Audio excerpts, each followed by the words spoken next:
Hey, What's up, Case? what's up, brother? How we doing? Good, man. I'm good. Let's do it. Issues. You got issues though in the home, in the Casey home, don't you? I got big issues, bro. I don't know if you ever had these issues, but the other day I'm freaking. I was doing a Zoom call with somebody. I come back into my kitchen, and water just starts pelting me in the head. I'm like, I look up, like literally, like it's like a shower in my kitchen. I'm like, what the hell? Oh, I look up. Turns out I got a leak upstairs, right? So I call my buddy Nate, who's a big plumber. I'm like, Nate, you got to come over and check this out. He's like, long day at work. I was like, Nate, emergency. I don't care if you have a long day at work. You got to come over after work and check out my shower or something. So he comes over. He starts doing some stuff. Next thing you know, we find the leak. But here's the deal, bro, which I didn't know. You got to get like a cleaning service to come in, and they put 18 fans. That sounds like a 747s in your freaking kitchen. It's like, oh my, you can't hear yourself think. You're like, what the hell? You can't even watch TV. I got a TV there. I'm downstairs. I got headphones in. I'm outside the other day. Swear to God, it was so loud in my house from these fans trying to freaking, dry up this kitchen. I went outside, which I have a little porch. 97 degrees in Pittsburgh. So I'm just like watching TV, grinding. I'm like, oh man, just sweating profusely. I'm like, this is such a great time watching TV and being out here in 97 degrees heat. So probably what lost a a few freaking pounds, nightmare. though. You lost a few pounds. Yeah, I did. I lost a few pounds, and it's a built-in sauna too. And I just turned the fans are still going. I turned them off for the show. I was like, I gotta turn these things off. This is definitely so. What about you, Chinch? You ever had anything like that happen to you? I'll tell you what happened to me. This is 2 days ago. We have a pool. I know. Sorry. Not sorry. Yeah, you're bad. I go to like clean out the back behind the pool area, right? And freaking the pool cover like sits in the back there, and we're gonna move it to a different place. I go to pull it out, ants. And I don't just mean ants. I mean an army. Oh my God. Like bigger than Kim Jong-un's army. There were 3 bazillion of them. So I dragged the entire tarp out. Me and my wife Jess, who thank God used to work for the Brooklyn Cyclones, so she understands how to unroll a tarp. Thing's like 40 feet. It's like 40 feet. And I run into the middle of the tarp with a hose. And I'm just murdering them. It took like 20 minutes. She comes out with like insecticide, whatever. We destroyed an entire country. God. I felt a little bad, but a whole colony of ants. Oh my God, that's so good. Anyway. All right, well, what do we got going here? We're waiting on. We're waiting on my man Dante Bichette, baby. 1/4 of the Blake Street Bombers. Yes. Okay, we're gonna get him on here soon. Which is what's cool about it's funny with Dante. His son Dante Jr. was a first-round pick of the Yankees, and then obviously Bo is going to be an all-star and is so good. One of the best players in baseball now. And, it's funny because playing with Dante Bichette, man, this guy was just special with the bat. Like, just knew.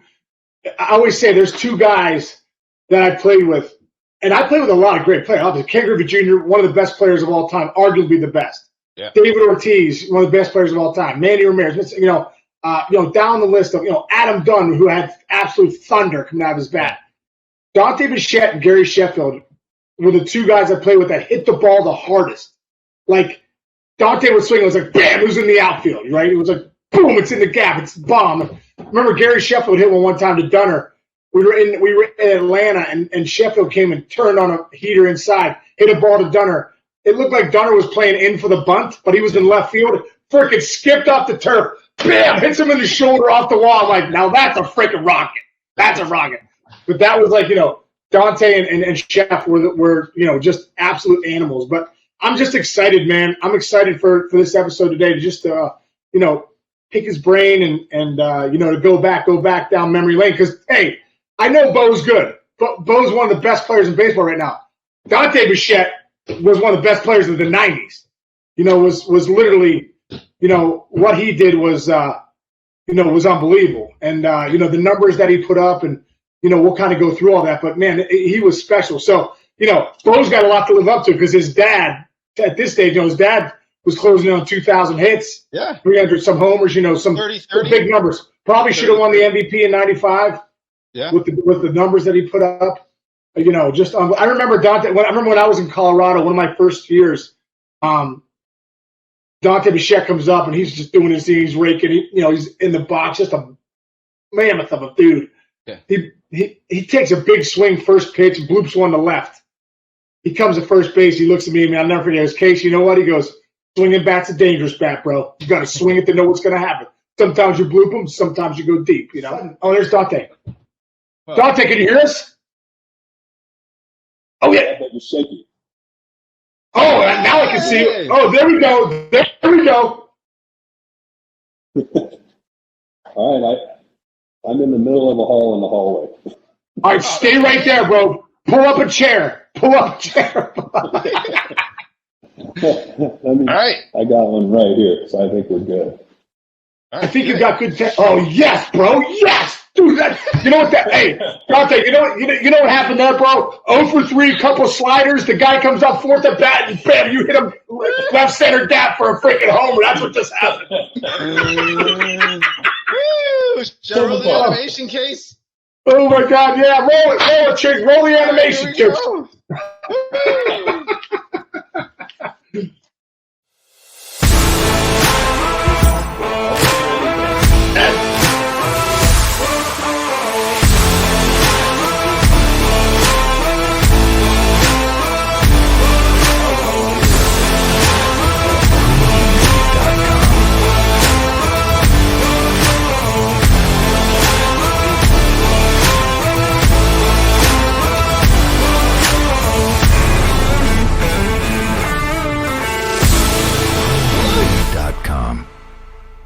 Boom! I tell you what, brother, this might be the best. This might be our best show ever with Dante coming on like this. Like we thought Dante, we were telling just some stories. We're trying to figure it out, and then you come on.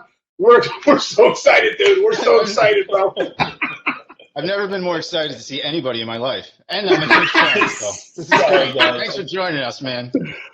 Dude, so Dante, where are you right now, bro? I'm in Buffalo with the Blue Jays. So we're just playing ball, man. Looks like we might get rained out tonight, but just in my hotel room. Nice, dude. So are you? So tell us all. What are you doing like right now? What are you doing? What's the life of Dante Bichette? What's happening in Dante Bichette's life right now? You know what? I got that job case, where you kind of show up when you want to show up and help the hitters out. So, nobody counts on me. I don't get blamed for nothing. It's a perfect job. Perfect job. So do you go, like, how often are you with the team? And are you just with the big league team, the Blue Jays, or do you go to the minor leagues too and roam around? I'll run around in the minor leagues. COVID has put a little damper on that, but I think they're loosening that up, and I'll be able to go work with the minor leaguers. I've done a little scouting, a little amateur scouting, all spring training. I'm with the team, and when they were home in Dunedin, I was with them every day, and now I'm in Buffalo with them. So, it's kind of a neat gig. Cool, man. That's well, dude. The last minor league stop I had, I hit the game-winning home run for the Buffalo Bisons. My bad, though. No big deal. Championship to win the championship, 1997. Oh my God. Hey, so dude, Dante, I want to dive in a little bit, bro, because it's funny. I was just telling Chinch before you came on that but like obviously it's amazing to have Dante Jr. was a first-round pick. Bo is becoming a star in the big leagues. But, like, it's so funny because I want to say, listen, Bo is a great player, but he's got a long way to go to have the career his dad had. And I want to bring up some of these stats that you had, bro. You had 6 straight seasons where you hit 300 or better. You were second in MVP in 95. Now, let's lock into these stats real quick, folks. 340 with 40 and 128. Should have won the MVP that year. 30 for 30 in 96. Now, if you were next to Dante Bichette, big dude, monster, you don't think this guy's stealing 30 bags, but he can run too. Well, pretty impressive. What else we got here? 8 straight seasons with at least 32 doubles, big gap power. Led the league in hits twice. 4 seasons you were in the top 100. 274 homers, 401 doubles, almost 2,000 hits. over 1,100 RBIs. These are unbelievable numbers. 152 bags. So, and you were basically a career 300 hitter, 299 career. Now I got a question for you on that, bro, because, dude, unlike your 128 ribbies and you drove in 100 a few times, like I drove in 99 ribbies, not once, but twice. And I'm always like, you got to be kidding me that I drove in 99 runs twice. Like, when you see the 299 number, do you ever think oh yeah, I wish I had 2 more hits to get the, or is it just like whatever? I have so many other sick numbers. Who cares? I retired in spring training with the Dodgers because my oldest son was 5 years old and he hit a home run. So I said, you know what, I'm not missing this. I retired the next day. No idea that I was sitting on 299. And to make it worse, I'm sitting on 499 slugging percentage. No idea. No idea. A good week, and I could, I'm a 300 hitter. But it is what it is, and it always comes up in conversation, so it's not a bad thing. It comes up. People get to know I'm a 299 hitter. It's so great, dude. I remember when my last year in Boston, Dante, I was at 301 going into the season, and I knew I was at 301, and I was my first year off the bench, so I'm like, I was my first year not starting, so I'm coming off the bench, and I'm like, if I throw a 240 out there, I'm 299, 298. Like, I was scared. I'm like, maybe I should just retire right now because, and bro, it was towards the end. I was breaking down every stat. Okay, if I go 0 for my next 27, I'll be right at. I got to go 3 for. It's just funny how how we do the numbers. Your brain becomes a mathematical computer. I tell you what, you understand percentages when your career is over for sure. So true. Hey, I want to go back a little bit, man, because, just looking at your career, and you got drafted by the Angels, then you got traded to the Brewers, and then you got traded for Dave Parker, right? Dave Parker, was it you for Dave Parker in that deal, which is pretty interesting. Cobra, one of the best ever, too. But then your career started to really take off when you went to Colorado. You had a good year in Milwaukee, but it really started to go to another level. What clicked for you? So I was given the job in 91 for the Brewers, and I had a great spring training. I had my 2-strike approach. Everything was going well, hitting for average. And the big mistake I made, I was a rookie. I was a young kid, The manager, Tom Trelhorn, said, listen, we're giving you the job. We don't care how many times you strike out. We don't care what your average is. We want you to hit 25 and drive in 85 runs. And I said, I could do that in my sleep. You run into 25, 80 RBIs, that'll come with 25 homers. So that's what I was doing. Around the All-Star break, I remember I had 12 homers and 44 RBIs, I think. Perfect, right? Just what he asked. But I was hitting about 230, 240. And he said, you know what, we're going to let this other guy take a shot at it. And I was like, wait a second, that's what I was doing. So that's how it went down that year. The next year I realized, and I only hit 5 home runs the next year. The year you're talking about was a good year for me. But most of the year I was hitting around 315, 320. And I realized, man, when you get your hits and you get big hits, the manager keeps throwing you in there, man. He just keeps throwing you back in the lineup. So that's the way I went after it after that. I said, you know what, that home runs and strikeouts and things are great, but you got to be a good hitter to stay in that lineup and be productive every year. At least back in those days. Yeah, that's really where it turned around. My 2-strike approach, Casey, was why I was a big leaguer. The power, I just kind of had that. But the 2-strike approach is why I could hit for average. Can you talk about that a little bit, your 2-strike approach, and what was it? I realized, there's a stat called batting average on balls in play. I did the math in my head before that stat was ever a stat. And I said, you know what if I were to cut out, 50 strikeouts or something like this? How many more hits would that be? So I averaged, so I did the math. What is my average when I put the ball in play? And it's around 300 for everybody. And I said, holy smokes, so you're talking 15 more hits, And I started doing that math, and I was like, holy smokes, I got to cut strikeouts, man, and I can be a 300 hitter. And so that's what I did. And the 2-strike approach itself was pretty easy if you break it down.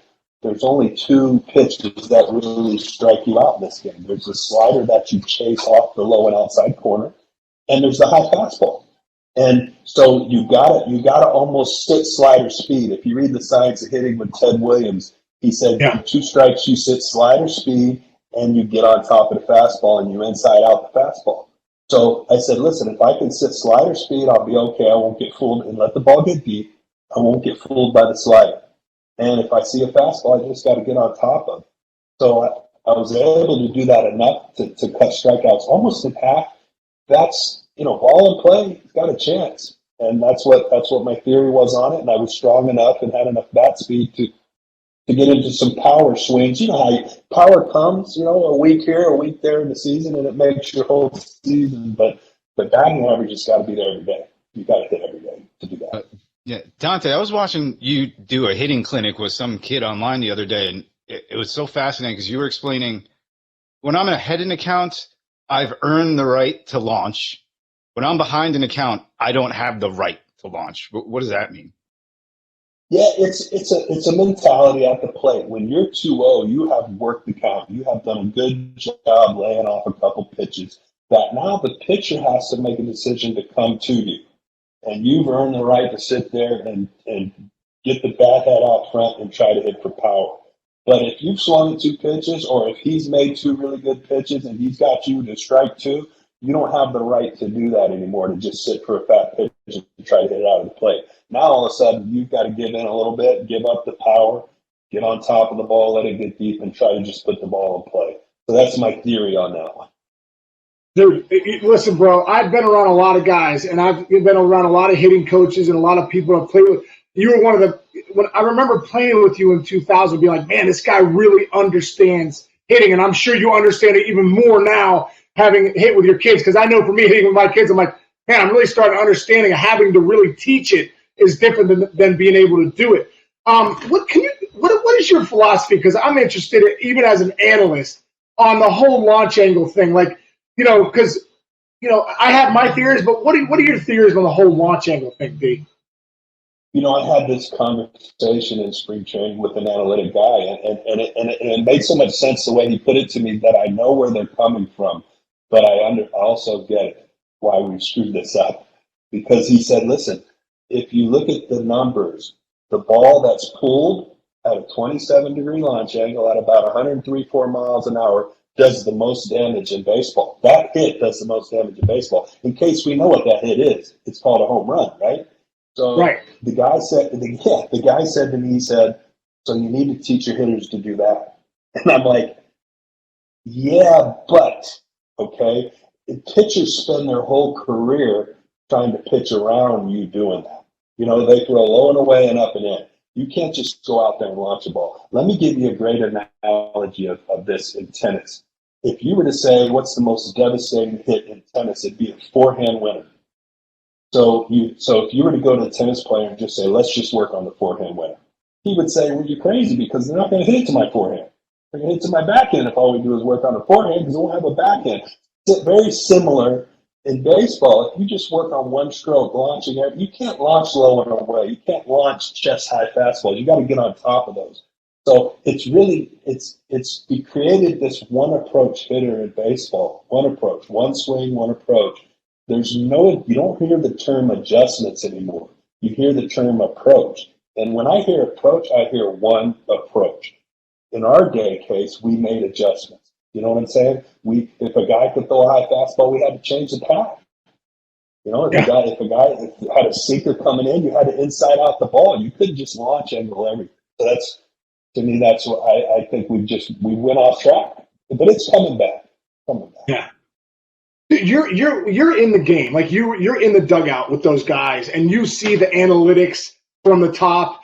And I don't know how much Mark and Ross and those guys, I'm sure they use the analytics, but I know those guys are old school guys too. As a hitter today, these young kids, your son, Vlad Jr., some of these young kids that are Teoscar Hernandez, these guys, what are the big analytics they're using? Plate discipline is a big one right now, and it's the toughest thing to teach, because swinging a bat is a violent, aggressive act, man. And you're trying to teach guys, young kids, man, just wait for your pitch.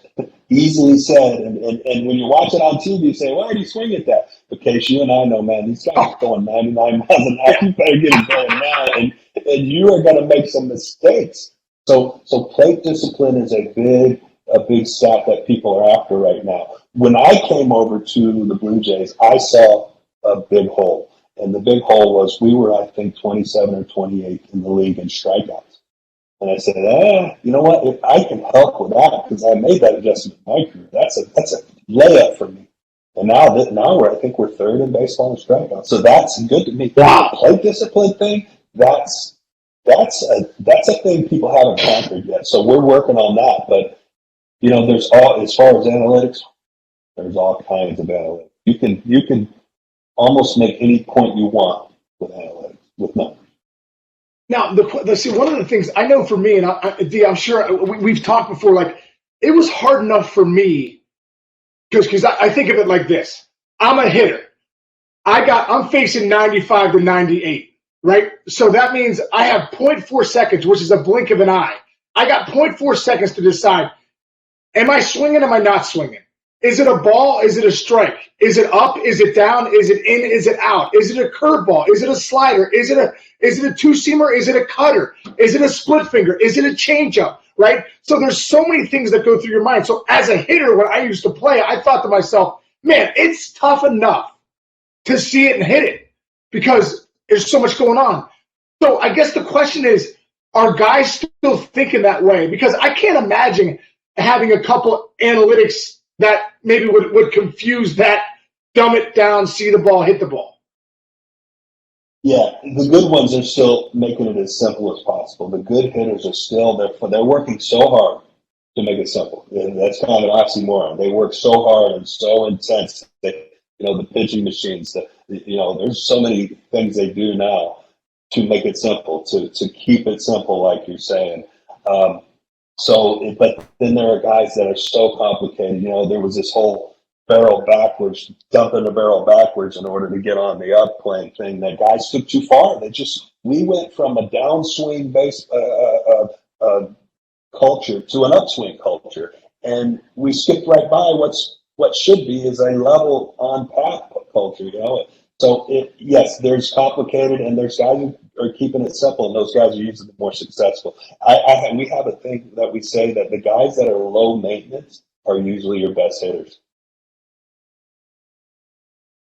Like that. So No, go ahead, Chinch. Go ahead. No, I was going to say, you lived it with your sons, but generally for like the parent out there now that are, it's almost like by like 10 years old, they're kind of like putting all this stuff into those kids' heads.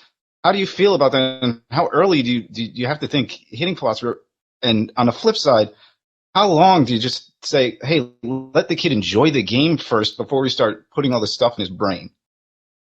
Well, it's interesting. Every chance I get, and you guys have this show, maybe you could help parents. If you have a really young kid and he shows a little bit of talent, video his swing and don't just teach him how to use his swing. Don't send him to a hitting coach at an early age, because now all of a sudden you get taught away from your natural movements and you can never get them back. But if you've got that video of your 5-year-old swinging the bat, those are his natural movements. If you look at the game right now, the top 5 or 6 best players in the game are from different countries that don't have video and don't have analytics and don't have all this, and they're so dynamic when they swing the bat. The American players have been overcoached. I mean, they are taught how to swing a bat. We were never taught how to swing a bat, Case, or how to run or how to throw. We just went out and played, and then we tweaked it at a certain level when we get there. And we got to get back to that. We got to let kids be natural. Everybody swings it different. It's crazy you say that, because I was just saying this. I don't know, it might have been one of my sons the other day. I said, don't forget when you were 12, when you hit 600 with 12 homers, you didn't even know what you were doing. Like, I didn't know what I was doing. When I was 12 years old, I could rake, but I didn't know what I was doing. I was like, I couldn't wait for the hot dog and the slush puppy after the game and the sleepovers with my buddies. I'm like, I can't wait to get to the sleepover night. How about a couple bombs in the gap and let's get going? You know what I mean? Like, it's crazy. We're so over analytical now. Kids aren't just playing in the backyard. What about wiffle ball, D? Back in the day, you're playing with your buddies, you're moving that thing all over. That training is so much better than going to have a half-hour lesson on Tuesday night with John Smith, freaking, and see what he has to say about hitting, right? Absolutely. Actually, I bring these Incrediballs out there, little cloth balls, man, to my big leaguers, and we go at it. I try to get them out. I go 100% from about 40 feet, and we have a blast with it, man. And we do it on the short fields and stuff like that, and they love it, man. And they get more out of it than just sit there getting brain dead and working on their swing. Yeah. Wow. This is such good stuff. So I'm gonna ask one question about that. You as a dad, because if I remember it right, Dante was in the Little League World Series. That is right, isn't it? Yep. Right. So, and I remember you were a coach, and I think I talked to you during the time because I'd sent you a text saying, "Bro, I'm watching. This is so exciting," and you were like, "This is so exciting for the kids." Like, can you take us back to that as a dad? Having that experience with him, what was that like? Okay, first of all, I fell in love with baseball through Little League Baseball. So my dream was always to go to Little League World Series. My teams were never good enough. So when he and his team took me to Little League World Series, I felt like I was 12 years old again. I mean, I was right in the middle of Little League World Series, dude. It was the coolest. I played 17 years in the big league. There's nothing compared to being with your son at the Little League World Series. Nothing. It was the coolest thing. And we ended up coming in second or third, I think. But Junior had a great tournament, and dude, that memory, that's the coolest thing I've ever done on a baseball field. Those careers pretty fun to watch. Don't get me wrong, but that little tournament, League World Series, cool. That is so great. You guys case this too, but you're more nervous for them than you were for yourself, aren't you? I always seem to say that. We went up against this Georgia team in order to go to the Little League World Series. And Junior, my oldest, was pitching that game. And it was on ESPN, the first game on ESPN. And I remember we had this big meeting before the game with the other coaches. And I said, guys, I can't even breathe because this team we were facing, this Georgia team was just destroying everybody, man. And Junior was on the hill, and I was like, poor kid. I mean, he's poor kid. I mean, because he's got to live up to me, right? And he's pitching the game, and this team's probably going to hammer him. And he ends up throwing a 3-hitter, and one run I think he gave up. It was amazing. It was cool. Oh my God, dude, that's so cool. That is so cool. I remember we didn't go to the Little League World Series, but we went to that Cooperstown. In Cooperstown they have this this 12-year-old thing, and I just remember sleeping in the barracks with the kids. I would play like AC/DC every morning. I'm like, all right, let's rally around, like Back in Black, and hit Stag, and I'm like, let's go get them today, boys. But I still remember like some of the greatest times I had in baseball were with my kids during those Little League years, during those 11, 12 years. Were just all those years in the big league. I look back and go, man, these might be more fun with my kids than it was when I was playing. The 12-year-old year is right when they're old enough to really, focus, and right before they find girls and get distracted. The 12-year-old year is the perfect year. That's so great. D, let's get back to you a little bit because there's some awesome stuff here, man. I listen. The Blake Street Bombers, man. Just looking back at that group, you, Larry Walker, Vinny Castilla, and the big cat Andres Galarraga. Now, I played with all you guys and was fortunate enough to play with you to see it firsthand. You guys were some brawlers. I mean, you guys were some bombers, brawlers, whatever you want to say. You guys there was some thunder coming out of the middle of that lineup. Can you talk a little bit about what you learned from those guys? And also, what was it like? Were you all in the same hitting group? Yes, actually, Don Baylor used to put us in the last group while the visiting team had to stretch right there and watch it. And it was, it was the home run derby on All-Star break every afternoon right before the game. And you could see these pitchers in Coors Field thinking, oh, my God, I got to pitch tonight against this. And it was fun. It was fun. We were intimidating. I mean, I've heard some Hall of Fame pitchers not enjoying their time, pitching against us. There was never a lead out of hand. An interesting stat with that group is we were the only team in history to hit 200 homers and steal 200 bases. Oh, wow. Still the only team. Yeah. And it got contagious, man. Even Big Cat was stealing bases. I think he got 17 or something one year. Oh my God, that is so great. What about Larry Walker? Because you got a chance to see it firsthand. I remember talking to Jim Leland. I'm like, Skip, you managed Barry Bonds. You managed Miguel Cabrera in his prime. I was going down the list of some of the greatest dudes he's ever managed. And I said, which one was the best? And I thought for sure he was going to say Bonds. And he said the most talented player I ever managed was Larry Walker. And I'm like, Larry Walker? And, he's going into Cooperstown now. But, man, D, you got to see it firsthand. What was it like playing with Larry Walker? Yeah, and Case, I gotta say, me too. I mean, I played with Griffey. I played with Dave Winfield. I played with Paul Mallett. I played with some pretty good ones too. And when you talk about complete player, I think Larry Walker is as good as anybody at anything. I mean, he could have probably stole 40, 50 bags if he wanted to. He hit 49 homers and sat the last day of the year. I'm like, dude, aren't you going to hit 50?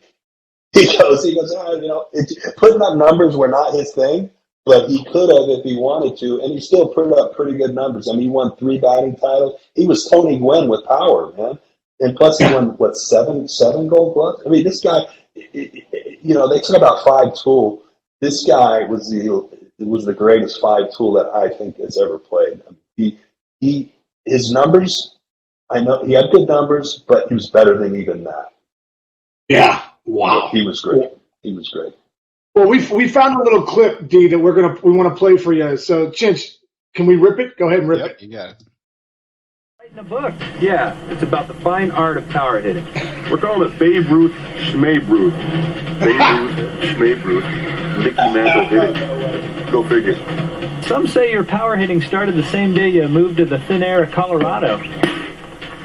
Larry and I are getting a little tired of that. Right. That was a nice craft, too. Okay. Babe Ruth. What about that, D? Because talking about playing at Coors Field and playing in Colorado, and first off, what was it like with the fans there? Because they come out. I used to love going to Colorado and be like, man, these fans come out. So what was it like playing with those fans? And also the stigma maybe of playing at Coors Field. Like sometimes I feel like the Todd Heltons, the guys, don't get the respect that I know. These guys raked everywhere. So could you just talk a little bit about that? Yeah. We tried to make light of it. Go ahead, sorry. As you can tell, we tried to make light of it. But, playing it, first of all, the fans were crazy. And we had 82,000 the first game in my high stadium. 82,000, Case. Think about that. Wow. 2 stadiums filled. Oh, my God. It was crazy. I remember looking up in the sky, and I was our first game. I was nobody. And they had this little prop plane was carrying a banner, and it said, "Hey, Dante, hit this, free bud for everybody." And I was like, "Wow, man, this place is awesome, man!" But it was just an unbelievable place. It was an unbelievable place, and the Coors Field thing. It's one of the toughest places to play because you never get loose. Case you've played there, you never feel loose. You always feel tight. It grinds your body down playing at the high sea level, and it takes it out of you. And when you go on the road there, the breaking ball doesn't break there. Everybody talks about the ball carrying. That had nothing to do with the offense there. It's the breaking ball doesn't break. The sinker doesn't sink. And then when you go on the road, it is so tough to make the adjustment, and it's like spring training all over. And then by the time you make it 7 or 8, 9, 10 games in, you go back home and it starts all over again. So you'll never have an offensive team in Coors Field go on the road. They will never perform on the road. There's just no way to do it. So they've got to build their team around the home field, and that's how they're going to win. Kind of like we did with the Backstreet Bombers. We just dominated teams in our park. What? I remember playing in Colorado, and like I remember playing in Colorado, and before the game was just running the sprints. I'd be like, I feel like I'm gonna die. I'm so out of breath. It was just doing that, and I remember too during the games going first to third, and you're sitting at third base. Like, how do these guys play every day at this elevation? It was just such a different experience playing there. And God forbid you hit a triple. Exactly. Just carry you off in a stretcher, bro.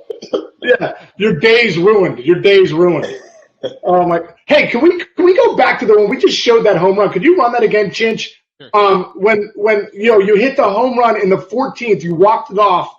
I think that was the first game at Coors Field. And yeah. What I love about this though, bro, is everyone nowadays is talking about the bat flips and this and that. Like, I think this was like the first pimp job ever, but it was so subtle. Right here, you got him. You got Remlinger, and you're like, and you turn to the dugout, you give the fist pump. Like, that was like a bat flip nowadays. Like, oh yeah, just got him, boys. Let's get out of here. 3-run Jimmy Jack to win it.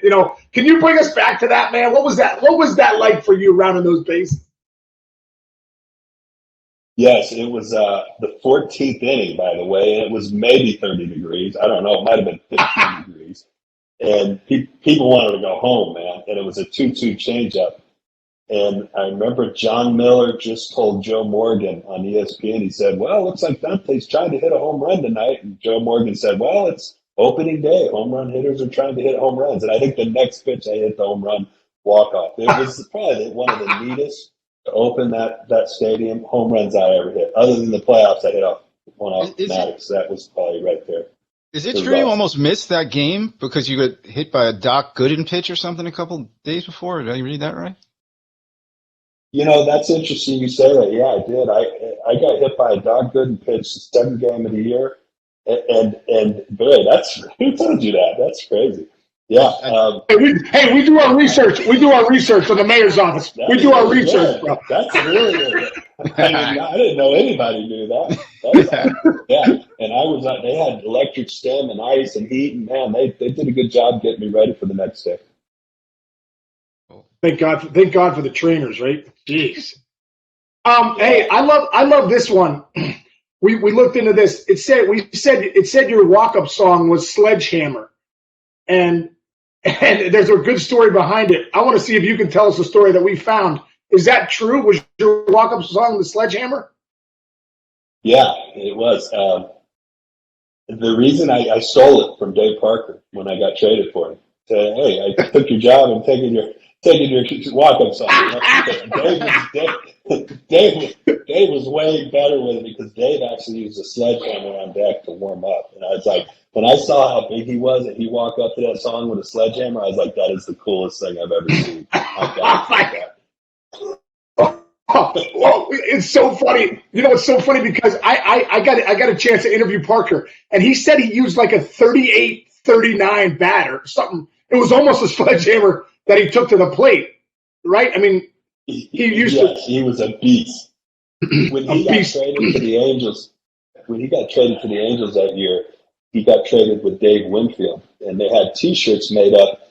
Mama said there'd be Daves like this. Pretty tricky. So good. It's so good.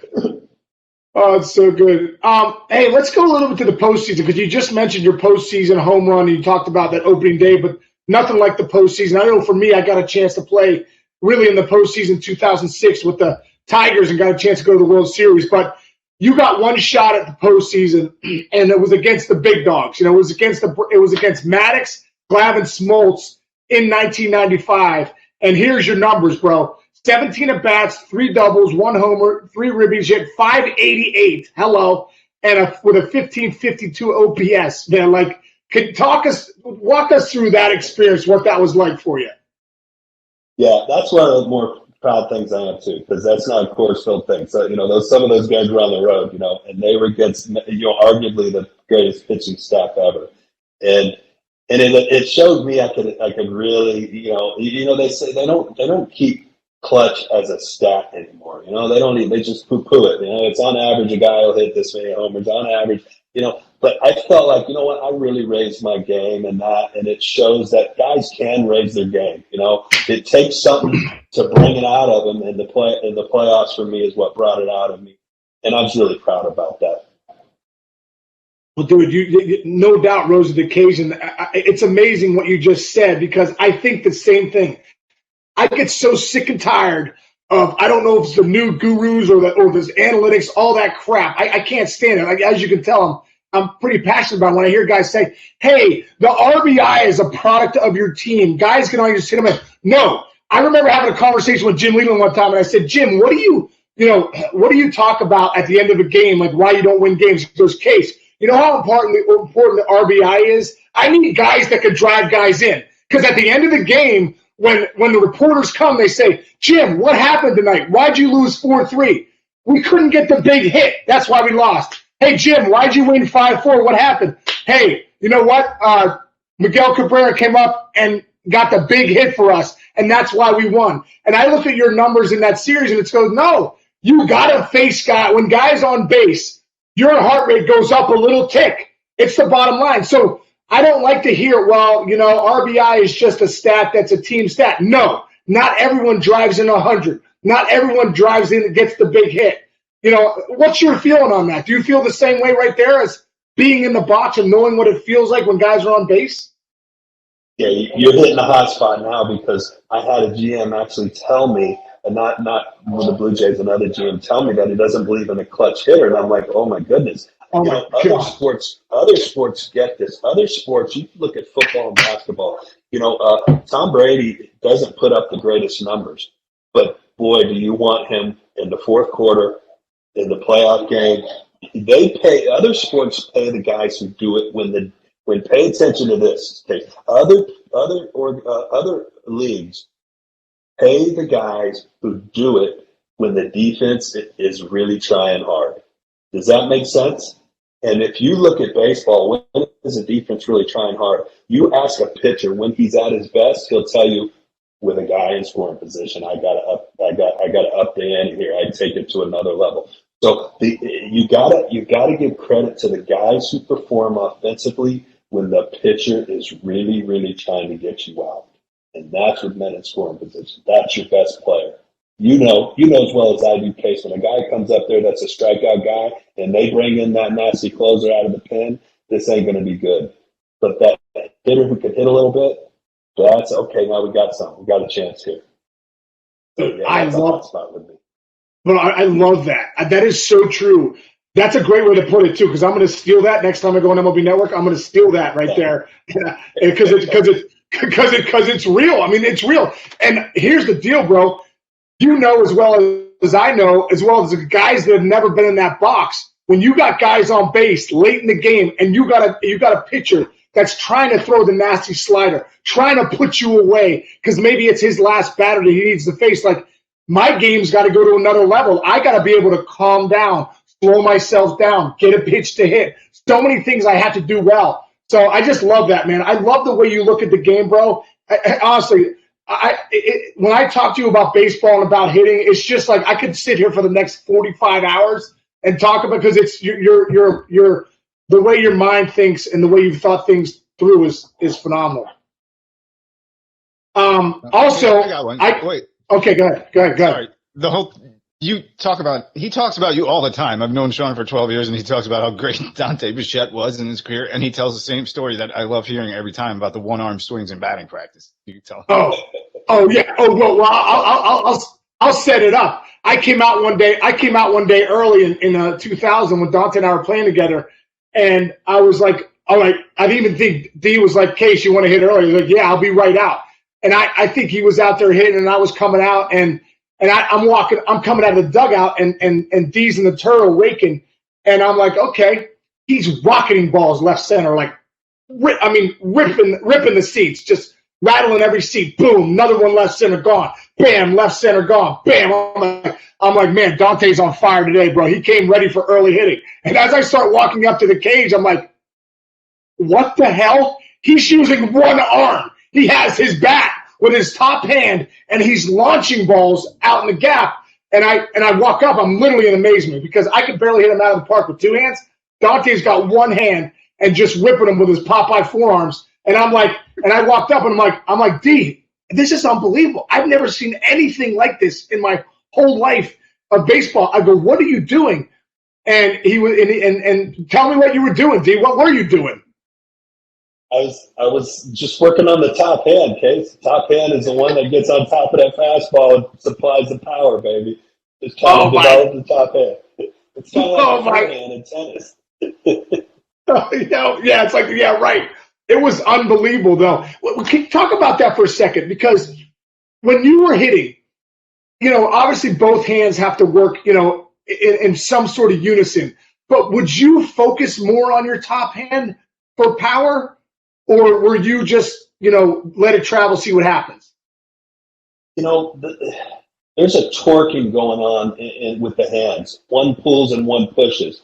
And it's slight, and you got to understand it, and that's another thing. But the lead arm pulls through on playing, right, and then the top hand at the last minute takes over and kind of makes an adjustment. If you feel like you're getting beat or not, it can kind of take over. And really, guys who have really strong top hands, Case, like you and me, they didn't strike out a lot, but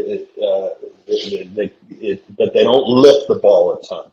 They don't have a lot of launch angle because that top hand will take over. So I had to really focus on not using it too much sometimes. But a quick story though, I was in the Astrodome and I hit one one-handed. And if you remember the Astrodome, you remember the gray seats? Oh yeah. I hit one of the gray seats. I think that's the third deck. And, that's way back. Yeah. Yeah. I couldn't believe I did. And Jeff Bagwell was standing there and he goes, "You're kidding me, right? Because I haven't hit one up there two-handed all year."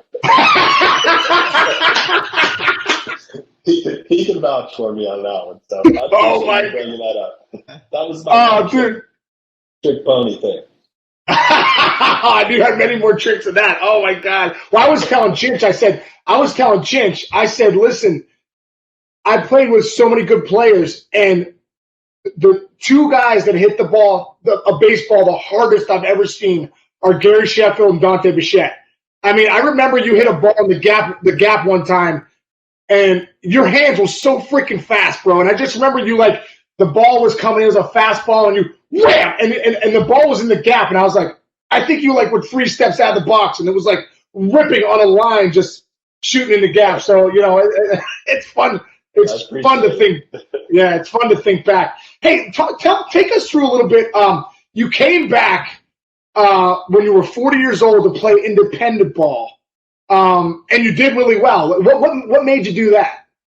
Okay, you gotta laugh because now I'm raising kids at this point, right? And I wanted to see. I was pitching in the men's league, and I was mowing them down. Case I was at 40 years old. I was playing 90+, man. Oh my God! Yeah, I was bringing it.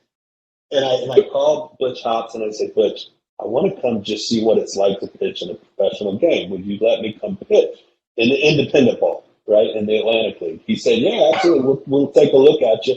Come down and throw a pen.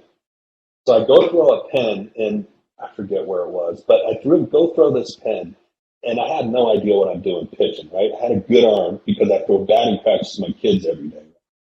I had a good arm. I'm in the pen, and it was about the 5th throw. I blow my arm out, basically. But I didn't say anything. I keep throwing the pen, and my arm's hanging. I'm like, okay, I can't act like I just came up here and blew my arm out. But after the pen, Butch says, hey, listen, you look like you got a good forkball or something. We'll let you pitch once in a while, but will you DH for us? Make a deal with you. Will you DH for us? And I said, yeah, absolutely, because I figured my arm would start feeling better in a couple of weeks, and I'd pitch. And I ended up playing 42 games. I hit 19 homers in 42 games. I almost came out of retirement, dude. I was thinking, dude, is it this easy? Oh my God!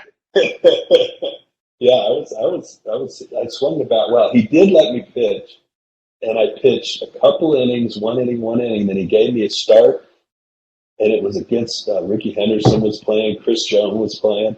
It was against a bunch of big leaguers, and I didn't get out of the second inning. And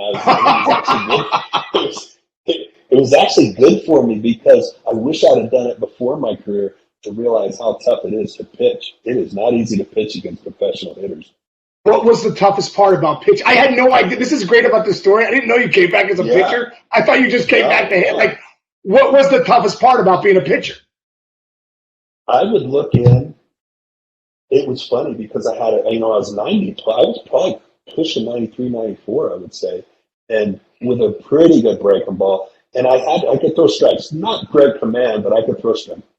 And I remember looking in and the catcher calling a pitch, and I'm like, yeah, that one's not going to work. And then he'd call another pitch. He'd call another pitch, and I goes, yeah, that one either. It was more of a mental thing. The pitchers deal with the same stuff that the hitters deal with, man. It's up here. So, Dante, what do you think of Ohtani then now? Is it not the craziest thing you've ever seen? It is the absolute craziest thing I've ever seen because he might be the greatest athlete that's ever freaking played this game. He's fast. He throws 100. He hits balls forever. Wow. Wow. What are we watching? I'm not sure yet. I think the season has to go on. We have to just pay attention. Yeah, it's unbelievable. He's good for baseball. He's good for baseball, and it's a perfect time for it. Dante, I think what's amazing when I watch Ohtani is the other night, when he takes that pitch middle in, he goes to left center with it. Then he gets the pitch middle in again and goes to right. Like it's like this guy's got so much pop. Anyone else that takes that pitch sometimes middle in and goes to left center, that's a can of dog crap to the warning track. This guy's going 10 rows deep to left center with it. Yeah, he's a little bit, if you want to compare maybe a little Darryl Strawberry, with that long, lanky, where he can hit a ball and there's so much bat speed, it just keeps going. But it's fun to watch, man. And the pitching, I didn't realize he could pitch like that. Wow. I didn't realize he could do anything like that. It's unbelievable. Yeah, it's unbelievable. God. So I thought that you came back for independent ball because you wanted Bo or Dante to see you play. I thought you were like, okay, I got kids now. I want them to know how good Pops was. I thought that was one of the reasons you might have come back. Can you bring us through that, bro? Because you're one of the greatest dads out there, man. You and Mariana are such great people, and you guys have raised great kids. Can you talk about raising your kids, Dante Jr. and Bo? Obviously, Dante Jr. ends up getting drafted in the first round. Bo was Bo's second round pick? Second round, yeah. Second round pick. And can you just talk about the lessons of maybe what you learned from Dante and maybe things you might have done different with Bo on the journey to pro baseball?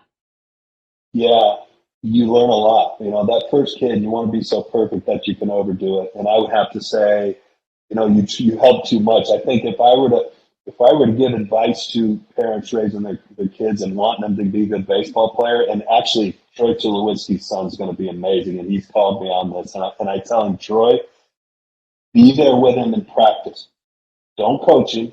Don't go coach his team. Let him play and let him deal with the politics that every ball player has to deal with of a team atmosphere.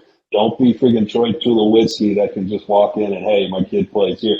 Let him deal with all the coach sucks, he won't bat me third, or, he won't play me at short. Let him deal with all that. Let him learn how to deal with that at a young age. And because they'll be tougher when it counts. When it matters, they'll be tougher and they'll know how to deal with it. If you just go in there and say, hey, and pay for the team to go to trips and do all this, you got to be real careful. But practice with him. When you take him in the cage, get busy with it. The trick, I think, to developing a ball player is you got to get them to fall in love with it, like I said, before 13. And I truly believe that. If you get your kid, and it's not just, hey, have fun, eat hot dogs after the game. Kids have to fall in love with working at this game. So if you can get them to fall in love with this game before 13, you don't really have to coach them a whole lot after that. They'll drag you in the cage. And that's kind of what happened with me and Bo. Bo used to drag me in the cage after 13. Before that, I dragged him in the cage a little bit. And then after, he dragged me in the cage. So, get them to fall in love with it, that's a trick. Yeah, repetition is the mother of skill in this sport. If you don't love it, if you don't almost become obsessed with it in the cages, it's tough to really develop that skill. What about Bo? As you've watched him develop, and now at the big league level, not being his dad, maybe just being a scout in the stands. What impresses you about his game? The thing that impresses me, and I hadn't seen him in literally 4 days. And last night he hit a home run. It basically was a big one to win it. And the thing that impressed me, he's 182 pounds, Case. He's not 227 like me. He is how hard, every time he hits the ball in BP, I'm stunned at how hard he hits the ball. And it still stuns me to this day. I'm like, dang, I forgot how hard you hit the ball, man, for a little guy. That's the one thing that I have to say, wow, that's impressive every time I see him, how hard he hits the ball. Yeah, wow. And the one thing, right center, too. It impresses me how hard he hits at the right center. Yeah, he's fun to watch. Yeah, go ahead. Sorry, go ahead. The other question I was going to ask you was, what about as a shortstop? Like, did you think he would be able to play at this level so well at short? Going into his junior year, and he's 182 pounds now. He was 205 pounds as a junior, or as a sophomore. And that's when he came out and spent a year with me in Colorado. I was Colorado hitting coach. And he got around Arenado, Tulowitzki, and LeMahieu, and Blackman. And he said, holy smokes, that's when he really fell in love with the game and said, oh, I want to be a shortstop. And he went home and told his mom, I need to get in shape. And so that's when he started really working hard to get, turn his body into what it is now. Now, before that, I would have told you, Case, maybe second, maybe third, but not shortstop. And when he was actually drafted, his sprint times and arm strength and his body, I was like, that's a shortstop. And it was stunning to see that transformation. Wow. Yeah, shortstop. That's a different level playing shortstop in the big leagues. That's you got to be a different athlete to do what he's doing. After seeing him go through it and understanding that the nuances, and his learning curve has been good, but he started off, you can see where the areas were. Shortstop is the most like a hitter, where your timing has to be right every day, and you have to get yourself right every day in infield. You can run fly balls down in the outfield anytime, but shortstop, you bobble a ball and that guy's safe. You can bobble a ball at third, second, first, but you bobble it at short, he's safe. So there's a lot of work going into being a shortstop. Last question. I want to go back to you being the hitting coach for the Rockies. And what you just talked about, Bo taking grounders with Tulowitzki and Arenado. How much did you going back and coaching the Rockies and being able to bring Bo to the field with you, how much did that impact him for the player that he is today? I think it was everything. He'll tell you himself that year is when he said, okay, I want to do this baseball thing. And it was so neat because Yorvit Torrealba, the catcher, who is a great guy. I think he'll manage one. Great kid. He used to tell Bo, hey, Bo, we need a guy in the third group.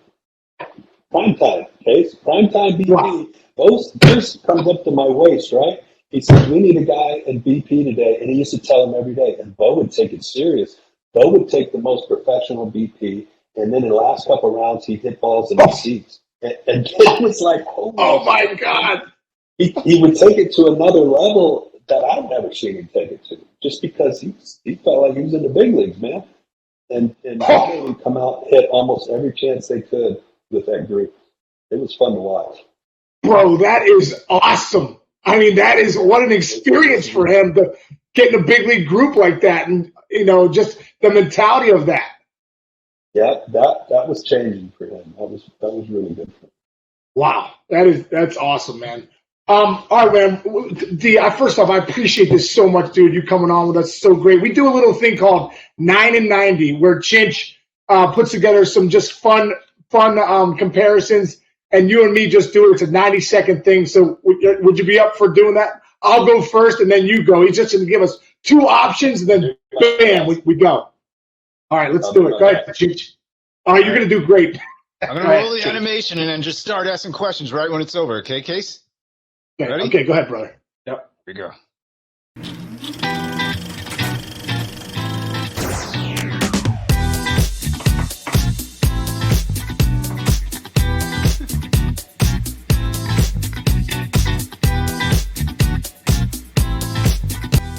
All right, here we go. First one, Casey. Rocky Mountain oysters, absolutely or no way? Rocky Mountain oysters, no way. I hate oysters anyhow. Rocky Mountain, no chance. Dante. So I've been asked this question before, and I'm still not sure why Rocky Mountain oysters. All right, perfect. Question 2, Case. Backstreet Boys, In Sync, or New Kids on the Block? I'll have to go with 98 Degrees. Nick Lachey, baby. 98 Degrees, Cincinnati. Dante. My wife had a big crush on the New Kids on the Block, so I gotta go New Kids. Perfect. All right, Case. Would you rather be hit in the neck with a fastball or kicked in the groin by a toddler? I'd probably rather be kicked in the groin with a toddler. Dante. Yeah, it just depends on the toddler, man. All right, good. Better invention. The fastball. Better invention, the toilet or the cell phone? Oh, the toilet. Definitely a better invention, the toilet.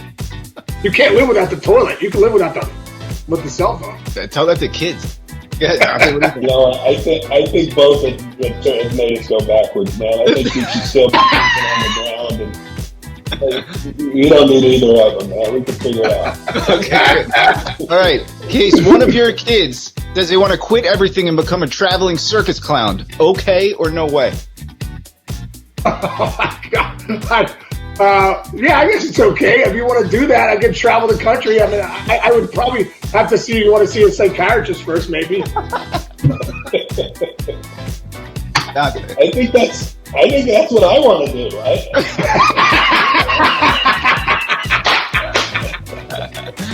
All right, next one. You are locked in a room with Carrot Top. Are you having fun or are you having a nightmare? I think that would be a nightmare to be locked in a room with Carrot Top. Yeah. Yeah, I actually lived by Carrot Top. He's a pretty mellow guy outside of the Carrot Top, so I'm okay with Carrot Top. But yeah. Okay, good. All right, quick one here. You can only have one of these the rest of your life, mustard or mayo. I know your answer. Mayo. I love mayo. And then like turkey cheese, pickles, and mayo. You kidding me? It's legit. Dude, I love mayo. I'm a mayo guy. I could go mayo. Okay, great. All right, this is a big one. This is a little more personal. Case, you answer first. 2-on-1, no holds barred, steel cage match. Dante Jr. and Bo versus Dante Sr. by himself. Who walks out of the ring?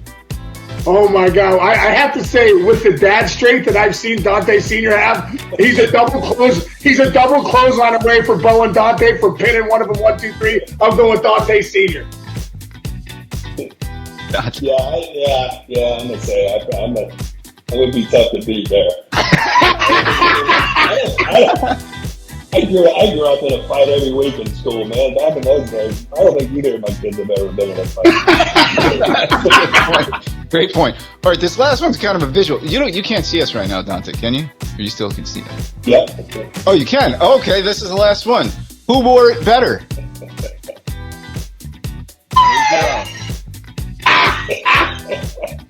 Let's go here. You guys just talk through this yourself. I'd have to say Bo's hair. Like Bo's known for his hair. I think he has a Twitter account, Bo's hair or something like that. So I'd say Bo probably wears it better than I did. I'm such a tired actor out there. It was just hot in Cincinnati in July. I was like, get me some water. How about you, Dante? Yeah. The bow flow, man. Yeah. I mean, I never had a nickname for my hair, so. Did I hear something that he uses like horse shampoo? Is that a fact? Yeah, mane and tail and mane. I don't know. Yeah. I don't know. Oh, I mean, So great. I don't know where he got the hair because me or his mom doesn't have that hair. I don't know where.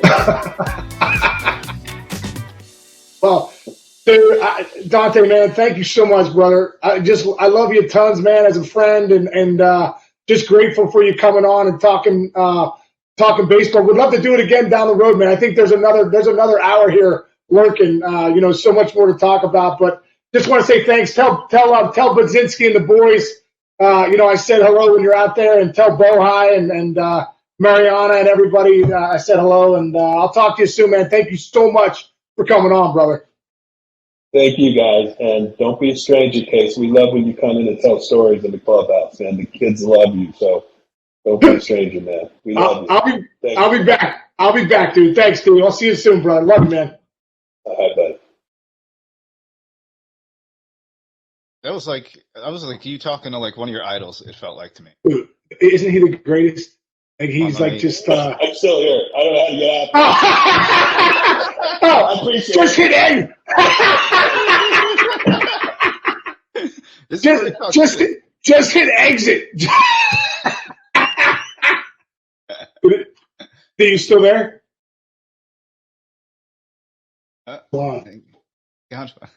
Anyway, what I was saying, dude. I mean, he's like one of your idols, right? Playing, I would say. Oh, dude. Well, dude, one of my favorite teammates. Again, Dante was kind of on his way out when I was in my third year. He was in his. I think he played 01 was his last year. I played with him in 2000.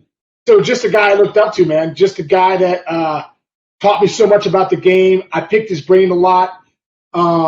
Just as one of the best teammates I ever had. You see, come on, man. That was unbelievable stuff. Amazing. Like, everything. Come on, when you're hearing what he's saying, the stuff with runners and scoring position, how he talks about hitting, it's just phenomenal stuff. The thing about the most powerful swing in tennis is your forearm winner. So you're only going to swing forearm winners. Like that makes so much sense as to how you can't just hit a baseball one way. And I've never heard anything remotely like that. Well, exactly. And the one thing he was talking about 2 strikes too. Go watch Bo. Go watch his son. He takes 2 big dynamic swings, the first 2 swings. And like he was saying, hey, you earn the right when you're ahead in the count. But when you're behind in the count, hey, now you've got to grind a little bit. Now you may necessarily haven't earned the right. Bo spreads out. There's no stride. His first 2 swings, there's a big leg kick. His next 2, he spreads out and he just puts the barrel on the ball. Dude, and still has juice to right center and uses the whole field. It's just, like I said, bro, I play with some great hitters. Dante Bichette, to me, is one of the greatest hitters I've ever played with. And I think if he plays a few more years or has a few more big years early in his career, he's in Cooperstown. I mean, I learned so much today. And really. Seriously. Oh, my God, it was so good. And brilliant, and so nice, and so cool, and I'm so thankful we had him on. That is fantastic. We should get him on down the road again. What a great guy. What a great. They're wonderful family, man. They're good people. Really good people. Awesome. All right, so who do you want next week? We're gonna get Seinfeld. Oh no, bro. But anyway, thanks everybody for following us. We're starting to get it. Like we actually have a little bit of an audience here. We need everybody else to tell all your friends, whatever, because Case is telling great stories. We have good guests. Really happy to be doing this live on No Filter. You guys have been awesome, especially specific. We know all you people are on the same week. Every week, John, Kristen, Steven, Jess, you guys are on every week, and we really appreciate that. And anybody else I missed too, No, we really do appreciate it. And like I said, Chinch, we appreciate everyone that tunes in for us. Thank you so much. I hope you're having fun because we're having fun. We're having a blast. That's why we do this. Bringing on some guests, talking some baseball, getting deep. Having fun, telling stories, and we're grateful to be doing it. So, Chinchy, until next week, brother, I love you, and keep tuning in, everybody. Thanks so much. See you guys next week. See you, buddy.